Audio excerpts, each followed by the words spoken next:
প্রাথমিকে ছুটি কমিয়ে এনে ক্লাসের সংখ্যা বাড়ানো হবে বলে জানিয়েছেন প্রাথমিক ও গণশিক্ষা উপদেষ্টা বিধান রঞ্জন পোদ্দার। সকালে সচিবালয়ে গণমাধ্যমকে এসব কথা বলেন তিনি। ঝরে পড়া শিক্ষার্থীদের উপ আনুষ্ঠানিক শিক্ষায় যুক্ত করা হচ্ছে জানিয়ে উপদেষ্টা বলেন ১৫০ উপজেলার স্কুলে দেয়া হবে মিড ডে মিল। বছরে ৩৬৫ দিনের মধ্যে প্রাইমারি স্কুলে ক্লাস হয় মাত্র ১৮০ দিন। এতে পড়াশোনার ক্ষতি হয় শিক্ষার্থীদের। এই ছুটি কমিয়ে এনে ক্লাসের সংখ্যা বাড়ানো হবে বলে জানান প্রাথমিক ও গণশিক্ষা উপদেষ্টা।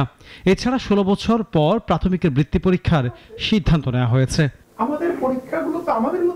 সকালে সচিবালয়ে গণমাধ্যমের সাথে কথা বলেন প্রাথমিক ও গণশিক্ষা উপদেষ্টা।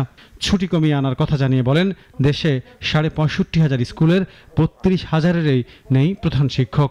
সহকারী শিক্ষকদের পদোন্নতি দিয়ে এই গ্যাপ পূরণ করা হবে বলেও জানান তিনি। দুঃখজনকভাবে এটা সত্য, যেখানে আমাদের ৬৫,০০০ স্কুল আছে সেখানে ৩২,০০০ স্কুলের প্রধান শিক্ষক নেই, এবং আপনারা কিন্তু অনবরত এগুলো পত্রিকাতে রিপোর্ট করছেন, এবং আপনারা যে আমাদের দুর্বলতাগুলো পত্রিকাতে তুলে ধরেন আমি এগুলোকে অ্যাপ্রিসিয়েট করি, এবং আমি সবসময় এগুলোর খবর রাখি, এবং সেগুলোকে আমি তখনই রেফার করি আমার উপযুক্ত কর্মকর্তার কাছে যে বিষয়টাকে নজর দেওয়ার জন্য।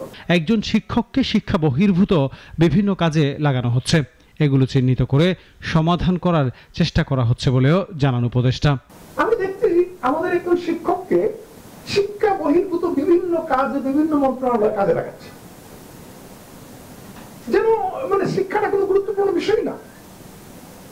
আমরা চেষ্টা করতেছি এখন এদিকে চিহ্নিত করে এই বিষয়টাকে রোধ করা যায়। অক্টোবর থেকে ১৫০ উপজেলায় মিড ডে মিল দেওয়া শুরু হবে। এরপর পর্যায়ক্রমে অন্যান্য উপজেলা দেওয়ার কথা বলেন প্রাথমিক গণশিক্ষা উপদেষ্টা।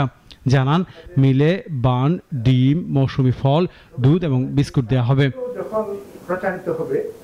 আনোয়ার হোসেন, নাগরিক, ঢাকা।